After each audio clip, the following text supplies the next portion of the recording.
بسم الله الرحمن الرحيم.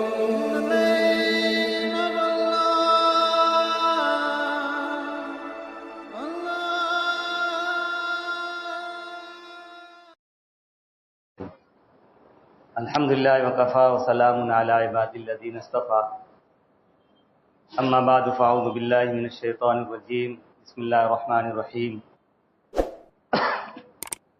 قال الله تبارك وتعالى في محكم تنزيله: قل هل يستوي الذين يعلمون والذين لا يعلمون إنما يتذكر أولو الألباب. وقال أيضا: وقل رب زدني علما. وقال النبي صلى الله عليه وسلم: طلب العلم فريضة على كل مسلم، او كما قال النبي صلی اللہ علیہ وسلم. العلم لا یاتیک بعد حتی تؤتیہ کلک. علم انسان کو انسان بنا دیتا ہے، علم بے مایا کو سلطان بنا دیتا ہے. علم اللہ جسے دے اسے ایمان بھی دے، ورنہ یہ وہ ہے کہ شیطان بنا دیتا ہے. میرے قابل احترام بزرگوں، دینی بھائیوں، ساتھیوں اور عزیز بچوں، پہلے آیت کا ترجمہ سن لیں. علم کی فضیلت میں اللہ کا ارشاد ہے، فرماتے ہیں: اے نبی آپ کہہ دیجئے کیا جاننے والے یعنی علم والے اور نہ جاننے والے یعنی علم نہ رکھنے والے برابر ہو سکتے ہیں؟ یعنی نہیں ہو سکتے. اور بے شک عقل مند ہی نصیحت حاصل کرتے ہیں. اور دوسری آیت کے اندر اللہ خود علم کی فضیلت کے اندر اپنے نبی کو کہتا ہے: اے نبی کہیے اے میرے رب میرے علم میں ذاتی عطا فرمائے. اور حدیث پاک کا ترجمہ ہے علم کا حاصل کرنا. یا علم سے مراد جب ہمارے نبی نے فرمایا تو علم دین کا حاصل کرنا ہر مسلمان پر فرض ہے. اور فرضیت کے متعلق اس کی تشریحات میں بعض لوگوں نے لکھا ہے کہ ہر ایک مسلمان کو حافظ، عالم، مفتی، قاری اعلیٰ درجے کا ہونا ضروری نہیں. حافظ ہے، قاری ہے، مفتی ہے، اعلیٰ درجے کے علماء ہیں، یہ فرض کفایہ ہے. فرض کفایہ یعنی چند لوگ معاشرے میں، محلے میں، شہر میں ہو جاویں جس سے قوم کی ضرورت پوری ہو جائے، کافی ہے. محلے میں، معاشرے میں، شہر میں ہر ایک کا عالم ہونا، ہر ایک کا قرأت کے ساتھ جو تجوید پڑھی جاتی ہے اس سے پڑھنا، ہر ایک کا مفتی بننا، یہ فرائض نہیں، یہ فرض کفایہ ہے. لیکن اس کے اندر علم کا حاصل کرنا، اس میں یہ بات لکھی گئی ہے کہ ہم معاشرے میں رہتے ہیں، مل جل کر رہتے ہیں، ہر کوئی 10 سے 20 معاملات سے منسلک رہتے ہیں. کسی کا زیادہ معاملات ہوں گے، کسی کے کم معاملات ہوں گے، لیکن بہرحال کچھ نہ کچھ معاملات سے منسلک. جیسے شوہر ہے تو بیوی سے منسلک ہے، بچوں سے منسلک ہے، گھر کے اندر ہیں تو گھر کے لوگوں سے منسلک ہے. وہی اگر پڑوس میں ہے تو پڑوسی سے منسلک ہے. وہی اگر مدرس ہے تو مدرسے سے اور طلبہ سے اور وہاں کے بڑے لوگوں سے منسلک ہے، چھوٹے سے منسلک ہے. اگر وہی مالک بھی ہے، کارخانے کا مالک ہے تو مزدوروں سے منسلک ہے. وہی آدمی بازار جاتا ہے تو کس سے منسلک ہے؟ دکاندار سے منسلک ہے. وہی راستے میں گاڑی چلاتا ہے تو راستے کے آنے جانے والوں سے اس کا سابقہ پڑتا ہے. نماز پڑھتے ہیں تو نماز سے منسلک ہیں، زکوٰۃ دیتے ہیں زکوٰۃ سے منسلک ہیں، اور بھی بہت سے معاملات آدمی دیکھ لے جن معاملات سے منسلک ہے تو اس کو وہ ادا کرتا ہے. اب ان معاملات کو کیسے ادا کیا جائے اس کا علم حاصل کرنا فرض.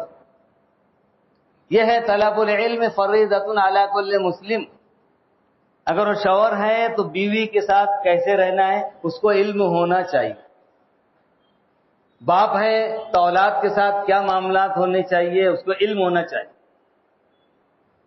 اگر گھر کے ذمہ دار ہیں، معاملات جو ماتحت ہیں ان کے ساتھ کیسے رہنا ہے اس کا علم ہونا چاہیے. اگر پڑوس ہے، محلے میں رہتا ہے تو پڑوسی کے ساتھ کیسے رہنا ہے وہ اس کا علم اس کو ہونا چاہیے. مالک ہے تو مزدوروں کے ساتھ کیسے معاملات کرنا چاہیے وہ علم اس کو ہونا چاہیے، بلکہ فرض ہے کہ وہ سیکھے. اگر دکاندار ہے تو گاہکوں سے کیسے معاملات کرنا، اگر گاہک ہے تو دکاندار سے کیسے بات چیت کرنا یہ علم ہونا چاہیے. تجارت کر رہا ہے تجارت کے اصول اس کو جاننا چاہیے. گاڑی چلا رہا ہے تو گاڑی خالی چلانا نہیں ہے بلکہ اس کے آداب اور اصول سیکھنا یہ فرض ہے. ورنہ آج کل گاڑی کے بے اصولی میں کتنے جھگڑے ہوتے ہیں، اور خصوصاً مالیگاؤں میں ذرا سی بات پہ، ابھی دلی میں ذرا سی بات پہ قتل کر دیا گیا، مار کے ختم کر دیا. مالیگاؤں میں بھی یہ مثالیں ہیں، بے اصولی کی بنیاد پہ معمولی بات پر قتل ہوا.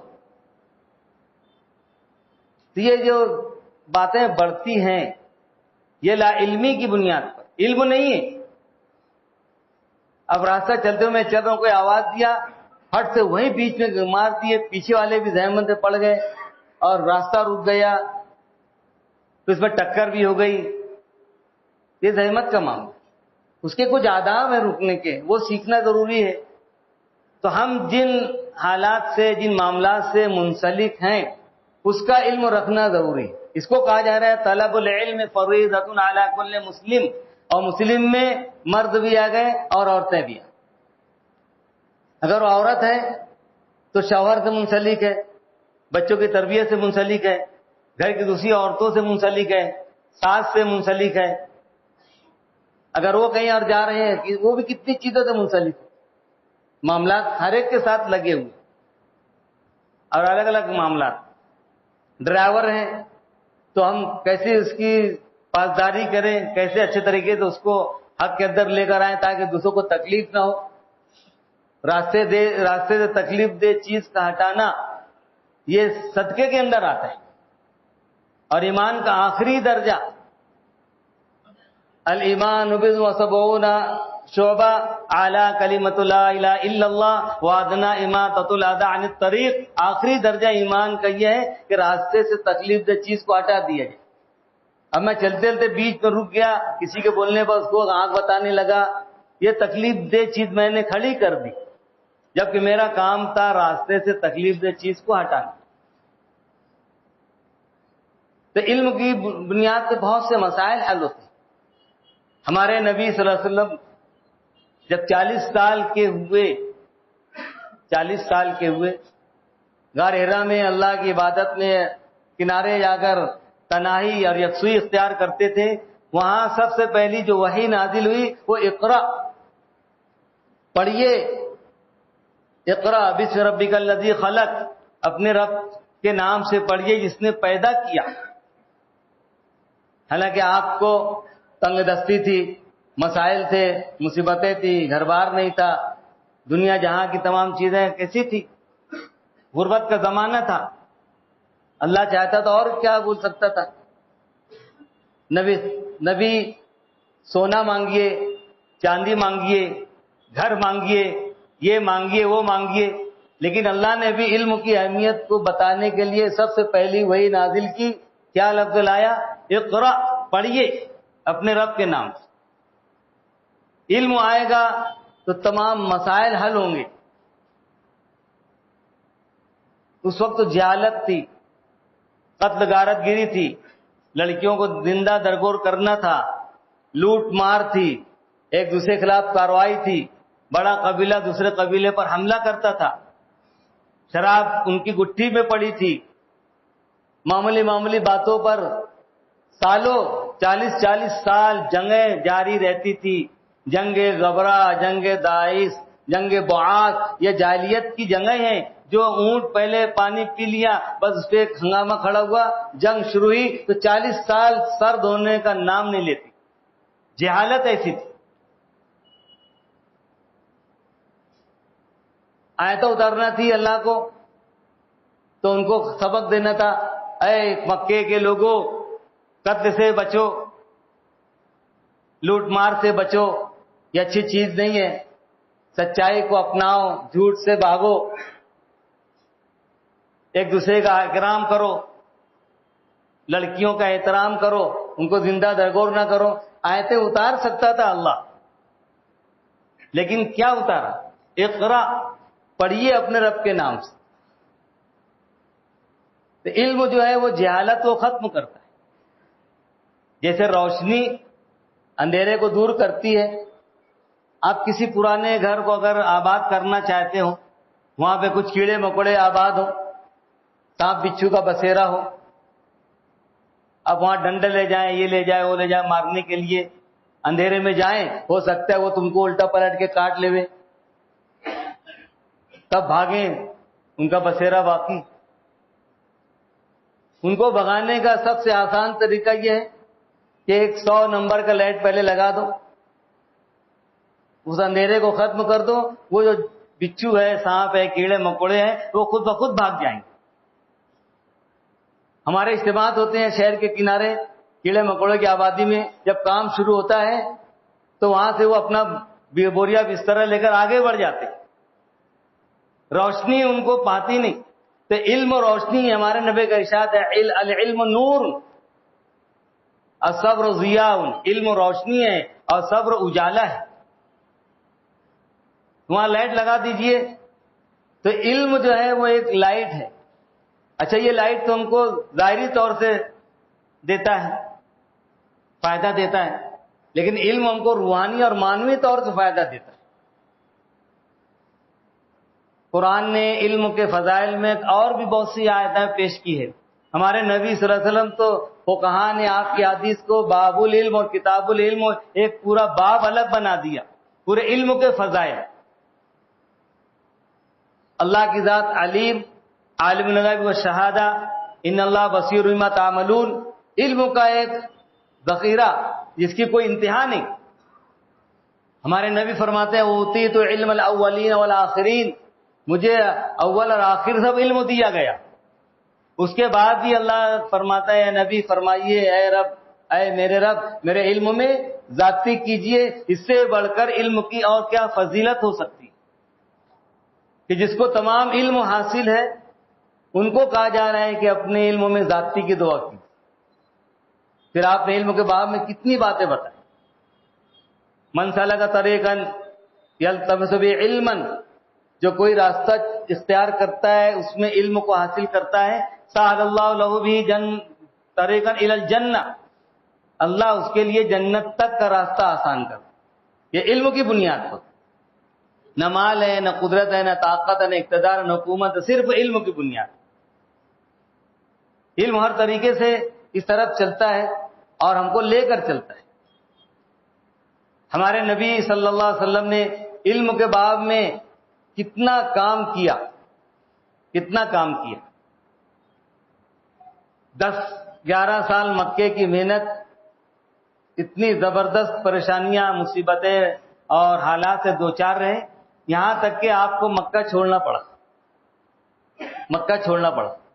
مدینہ پہنچے، وہاں جانے کے بعد ایک اسلامی اسٹیٹ کا قیام عمل میں آیا، اسلامی اسٹیٹ کے ساتھ کام شروع ہوا۔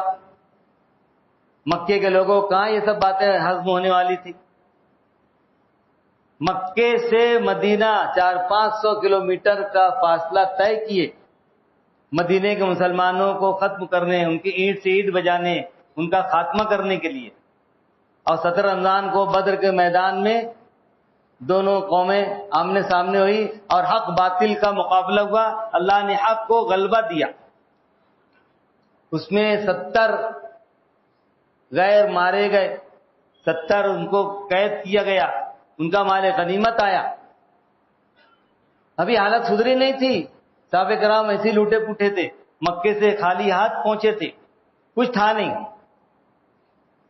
قیدیوں کے مطالبے کی طرف باتیں آتی ہیں، انہوں نے مطالبہ کیا تو کہا گیا کہ قیدیوں میں جو پڑھے لکھے ہیں، علم کی اہمیت بتا رہا ہوں، قیدیوں میں جو پڑھے لکھے ہیں وہ ہمارے نہ پڑھے لکھوں کو پڑھا دیوے، یہ ان کا فدیہ، وہ آزاد. حالانکہ جانے والے گھر چھوڑ کر گئے تھے، مال چھوڑ کر گئے تھے، تجارت بھی نہیں تھی، کچھ نہیں تھا. ان سے مطالبہ کر سکتے تھے تم ان کو پڑھا دو، تمہارا 2 گھر ہے، ان کو 1 گھر دے دو. تم ان کو پڑھا دو، تمہارے پاس 2 لاکھ 1 لاکھ ان کو دے دو. تم ان کو پڑھا دو، تمہارے پاس 2 کھیت ہے، 1 کھیت ان کو دے دو. یہ ضرورت تھی، اس وقت یہ ضرورت تھی. لیکن ہمارے نبی صلی اللہ علیہ وسلم نے کیا کہا کہ جو قیدیوں میں جانتے ہیں، علم رکھتے ہیں، وہ ہمارے یہاں جو نہ جانتے ہوں ان کو پڑھا دیں. یہ علم کی اہمیت. ہم علمی قوم، ہماری کتاب علمی کتاب، ہمارے نبی علمی نبی. اللہ کی ذات عالم الغیب والشہادہ، علیم بذات الصدور، سب کچھ ان کے ہاتھ. ہم کو علم کی طرف رغبت دلائی گئی کہ ہم علم حاصل کریں. اور پھر آگے چل کے صحابہ کرام نے ہمارے نبی کی تمام احادیث کا ذخیرہ جمع کیا. پھر اس کے بعد محدثین کرام، امام بخاری، امام ترمذی، امام نسائی، امام ابن داؤد، امام ابن ماجہ، یہ جو ائمہ کرام ہیں، تمام احادیث کو کتابوں میں جمع کی. یہ علمی کام ہے، زبردست کام. پھر آگے بڑھتے ہیں، ائمہ کرام کا زمانہ آتا ہے. امام اعظم رحمۃ اللہ علیہ، امام مالک رحمۃ اللہ علیہ، امام احمد رحمۃ اللہ علیہ، امام شافعی رحمۃ اللہ علیہ. ہمارے امام کو 2 شاگرد، امام یوسف اور امام محمد رحمۃ اللہ. ابھی پچھلے ہفتے مولانا نے کہا کہ ایک امام محمد تھے جو انہوں نے کتاب لکھی، جن کو ایک وائسرائے، انگریز وائسرائے نے دیکھ کر کہا تھا، ان کی کتابوں کو، ان کی علمی کاموں کو دیکھ کر کہا تھا کہ چھوٹے محمد کا یہ حال ہے تو انہیں ہمارے نبی نے اشارہ کیا بڑے محمد کا کیا حال ہوگا صلی اللہ علیہ وسلم. ربیع الاول کا مہینہ ہم کو ہمارے نبی کی تعلیم دیتا ہے، آپ کے پیغام کو ہم کو پہنچاتا ہے، خاص طور سے علمی میدان میں. امام محمد رحمۃ اللہ علیہ نے ہدایہ، جو آج مدرسوں میں اس کو شارٹ کر کے 2 جلد میں پڑھایا جاتا ہے، 80 جلدوں میں لکھا تھا. کتنی جلدوں میں؟ 80 جلدوں میں اس کو شارٹ کر کے، اور وہ بھی اتنی بڑی ہے اور قرآن سے چوڑی ہے اور باریک رائٹنگ میں لکھی ہے. ہمارا قرآن تو بہت موٹی رائٹنگ میں لکھا. اگر یہ رائٹنگ میں قرآن جیسے لکھا جائے، میں سمجھتا ہوں کہ سینکڑوں قرآن یہ 2 جلدوں میں آئیں گے. حاشیے کے ساتھ کتنا زبردست کام کیا. علمی کام ادھر دور خلافت عباسیہ میں، خلافت فاطمی میں، اور جو دادوار گزرے ہیں ابھی 200 سال پہلے تک، کتنا زبردست کام کیا. تاتاریوں نے ہم پر حملہ کیا، ہمارے کتب خانوں کو بھی نشانہ بنایا، کتابوں کو جلایا تو ہفتوں مہینوں کتابیں جلتی رہی، ان کا دھواں اٹھتا رہا. دریا برد کر دیا، ہفتوں تک دریا کا پانی کالا رہا. پہلے سیاہی نکل جاتی، پانی لگتا تھا، بہنے لگتی. اتنا کام کیا. پھر بزرگوں کے واقعات میں علمی کام کتنا ہوا. ایک امام رحمۃ اللہ علیہ، پہلے برو سے لکھا جاتا تھا، ٹنٹیلے کا برو ہوتا تھا، اس کو چھلتے، لکھتے لکھتے موٹا تھا، پھر چھلتے تھے، لکھتے موٹا. وہ جو برادہ تھا اس کو جمع کیا گیا. اتنا زیادہ تھا، انہوں نے وصیت کی کہ میں انتقال کر جاؤں گا تو میرے نہلانے کا جو پانی ہوگا اس برادے سے گرمانا. بابرکت ہے، وہ علمی کام کیا گیا، اس سے چھاٹا، اس سے پانی گرمایا گیا، پھر بھی وہ برادہ بچ گیا. کتنا زبردست کام. البیرونی کا سبق ہمارے پرانے اردو کی کتاب میں پڑھے ہیں. البیرونی جو 60 سے 70 کے درمیان پڑھے ہوں گے نا اسکول، اس میں البیرونی، آخری وقت میں وہ ایک مسئلے میں الجھے ہوئے ہیں، علمی بحث میں۔ ایک ساتھی آ کر بولتے ہیں حضرت یہ تو وقت ہے تمہارا جاکنی کا، بھلے میری سعادت ہوگی کہ میری جان علمی مشغلے میں رہتے ہوئے نکلے۔ یہ زبردست تھا۔ ایک بزرگ کے بارے میں لکھا گیا کہ پیدائش سے لے کے وفات تک انہوں نے علمی کام لکھنے کا کیا ہے تو اوریج نکلتا ہے روزانہ کا 20 صفحہ، جب سے پیدا ہوئے مرنے تک۔ حالانکہ پیدا ہونے سے لے کے 14-15 سال تک لکھے نہیں ہوں گے، لکھنے کام بعد، لیکن یہ بھی انہوں نے اپنی زندگی میں اس کو ایڈ کر لیا۔ اتنا زیادہ کام کیا علمی کام۔ ایک بزرگ بڑے تھے، بیمار پڑ گئے تو ان کے ایک شاگرد، وہ بڑے بزرگ تھے، ان کی ملاقات عیادت کے لیے پہنچے تو بزرگ بھی علمی بحث ادھر آئے، ہاں تو ان کی عیادت کے لیے پہنچے تو انہوں نے ایک سوال کر دیا شاگرد سے۔ سوال تھا، بولے رمی جمرات، شیطانوں کو کنکری مانگ رہا، حاجی صاحب بولے سواری پر سوار رہ کے افضل ہے یا پیدل مارنا افضل ہے؟ دو آپشن ہیں، پیدل یا سوار۔ تب شاگرد بولے پیدل۔ حضرت نے کہا کہ نہیں، اب کیا بچا؟ بولے سوار ہو کر۔ بولے نہیں، بولے دو تو تھا، اب تیسرا کیا ہے؟ اب یہ 5 ہے کہ 4 ہے نا، تیسرا رہتا ہے نہ 5 ہے نہ 4 ہے۔ تو آپ نے فرمایا کہ اگر حاجی کو 12 تاریخ کے دن مکے میں قیام کرنا ہے اور 13 تاریخ کو بھی جمرات کو رمی کرنا یا شیطان کو کنکری مارنے کا ارادہ ہے تو وہ پیدل آئے، شیطانوں کو کنکری مار کے دوبارہ قیام کرنے کے لیے خیمے میں چلے جائے، یعنی پیدل اس وقت تو مارنا افضل ہے۔ اگر اس کو 12 تاریخ کو مینا میں نہیں رکنا ہے اور کنکری مار کے مکہ جانا ہے تو اپنی سواری پہ سوار رہے اور کنکری مارے اور روانہ ہو جائے۔ اب وہ بزرگ کو فرماتے ہیں یہ ہماری بحث ہوئی، میں حضرت سے ملاقات کر کے باہر نکلا، چند قدم چلا تھا کہ گھر سے رونے کی آواز آنے، یعنی حضرت کا انتقال۔ عمر کون سی ہے، وقت کون سا ہے، لیکن میں کہہ رہا ہوں علمی مشغلے میں مصروف ہیں۔ ہم علمی قوم ہو کر علم سے بہت دور ہیں، بہت دور۔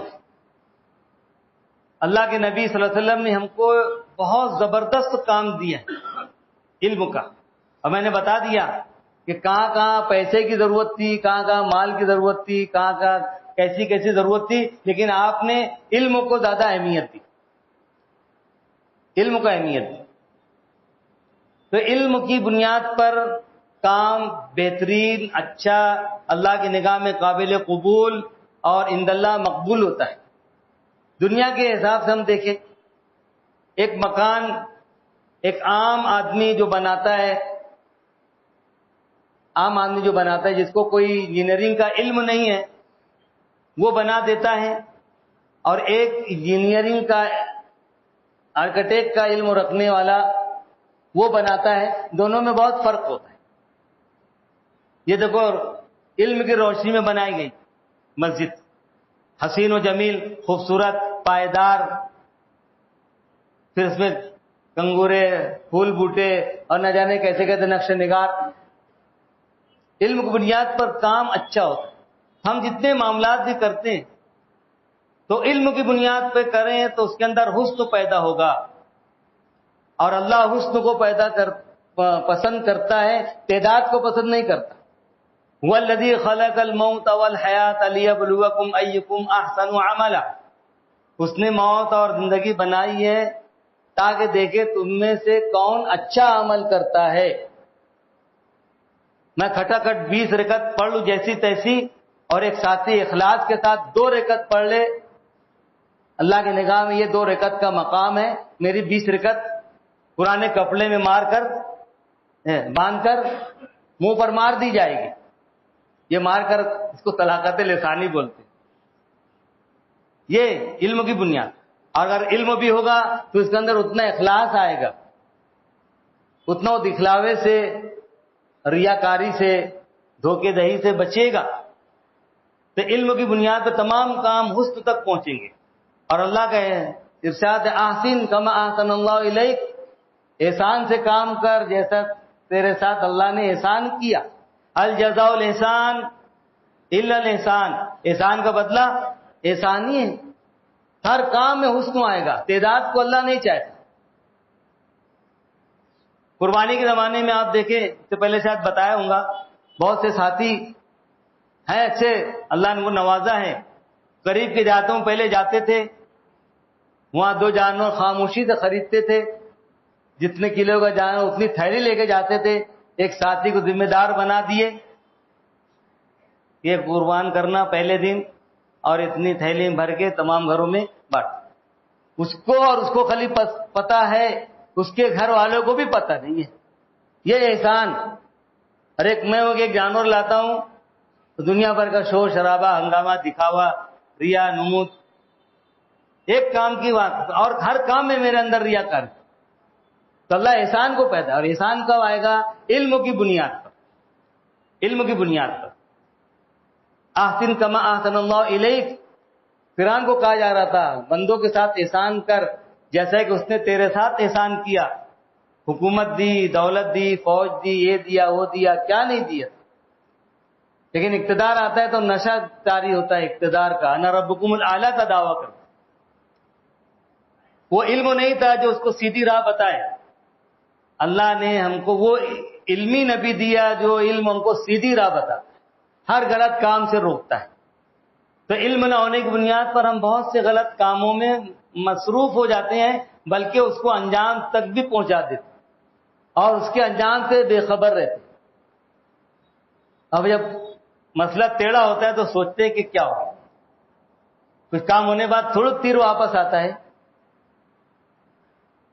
بولتے نا, گیا وقت تو پھر ہاتھ آتا نہیں, سدا دور دورہ دکھاتا نہیں, چڑیا چھپ گئی کھیت اب کا ہو, بولتے نا. تو علم کی روشنی میں بہت سے کام, اور اس میں ہم نے بہت سی چیزوں کو علم کی بنیاد پر چھوڑ دیا. اس میں 3 مسئلہ بیان کر کے بات ختم کروں گا. علم نہیں ہے, ہمارے بہت سے ساتھیوں کو پوچھتے بھی رہتے ہیں, پیشاب کے قطرات کا ان کو عارضہ ہے, پیشاب کے قطرات چپکتے رہتے ہیں. اس کی 2 شکلیں ہوتی ہیں. ایک سلسل بول خود مرض ہوتا ہے جس پر اس کو کنٹرول نہیں ہوتا, 1 سیکنڈ 1 منٹ پہ اس کو کنٹرول نہیں ہوتا, اس کو کہتے ہیں معذور. وہ سلسل بول کا مریض ہے. اگر ایسا کوئی ہے تو اس کو بھی نماز معاف نہیں ہے, لیکن علم نہ ہونے کی بنیاد پر سراسر نماز چھوڑے چلے جا رہے ہیں. ایسے شخص کا مسئلہ ہے کہ وہ اپنی طہارت کر کے آئے, وضو کرنے بیٹھے, وضو کرتے کرتے اس کے قطرات ٹپکتے رہیں گے, یہ وضو مناتا رہے گا, اس کا وضو ہو جائے گا, ناپاکی نہیں آئے گی, کیونکہ وہ معذور ہے. تو کون ہے معذور؟ اس کو معذور شرعی کہتے ہیں. اس کا وضو ہو جائے گا, آ کے نماز میں شامل ہو جائے, اپنی نماز پڑھے, نماز پڑھتے پڑھتے اس کے قطرات ٹپکتے رہیں گے, اس کی نماز ہو جائے گی. وہ کپڑا ناپاک بھی نہیں ہوگا, مسجد بھی ناپاک نہیں ہوگی, اور اس کی نماز بھی ہو جائے گی. مسئلہ سمجھا؟ اس کو کہتے ہیں معذور شرعی. لیکن ہم جو ہے صحت مند ہیں, اب وہ جمعہ کے لیے آیا, پڑھ لی ایسی نماز, اب وہ عصر پڑھنا چاہے تو اس وضو پہ نہیں پڑھ سکتا, اب عصر کے لیے اس کو نیا وضو کرنا پڑے گا. اور اب ہم چاہیں عصر تک بیٹھے بیٹھے ہمارا وضو باقی ہے تو ہم اسی وضو سے عصر پڑھ سکتے ہیں, وہ نہیں پڑھ سکتا. اب اس کو کیا کرنا پڑے گا؟ اس کو نیا وضو کرنا پڑے گا.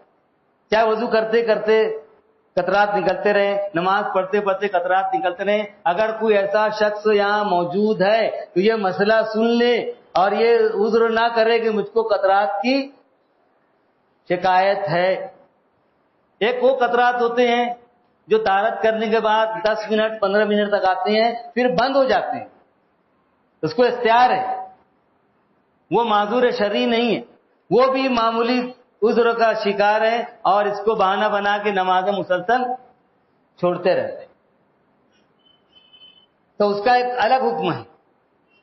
فرض کرو اذان 1 بجے کی ہے، جماعت 1:15 بجے کی ہے، اب ایسا شخص جو ہے وہ 1 میں 10 کم کو، یا اس کا جو ٹائم ہے قطرات آنے کا 20 منٹ، تو 1 میں 20 منٹ کو وہ طہارت کرے، 1 میں 20 منٹ کم ہو طہارت کرے، اور 1 بجے تک اس کے قطرات بند ہو جائیں گے۔